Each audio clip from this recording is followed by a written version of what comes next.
ఇది ఓణం పండుగ అండి. ఓణం అనేది వార్షిక పంట మరియు హిందూ సాంస్కృతిక పండుగను ఎక్కువగా కేరళ ప్రజలు జరుపుకుంటారు. ఇది కేరళ రాష్ట్ర అధికారిక పండుగ. అనేక సాంస్కృతిక కార్యక్రమాలు కలిగి ఉంటుంది.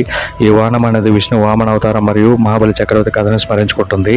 పురాణాల ప్రకారం ఇంద్రుడు మహాబలి చేతులు ఓడిపోయిన తర్వాత చివరికి దేవతలు విష్ణువుని ఆశ్రయిస్తారు. అతను ఇంద్రుడిని తిరిగి అధికారంలో తీసుకోవడానికి అంగీకరిస్తాడు. ఆ విధంగా చేయడానికి విష్ణువు వామన అనే మరుగుజ్జు పూజారిగా అవతరిస్తాడు. ఈ మహాబలి రాజు పూజా కార్యక్రమం నిర్వహిస్తున్నప్పుడు వామనుడు పూజారిగా హాజరవుతాడు. వామనుడైన పూజారి నేను అగ్ని బలిపీఠం నిర్మించాలి, 3 అడుగుల స్థలం కావాలని అడుగుతాడు. వెంటనే వామనుడు శుక్రమార్చి చెప్పిన మాటలు పట్టించుకోకుండా అంగీకరిస్తాడు. వెంటనే విష్ణుమూర్తి విశ్వమంతా పెరిగి ఈ మహాబలి చక్రవర్తిని అసురుల్ని పాతాళాన్ని నెట్టవేయబడతాడు.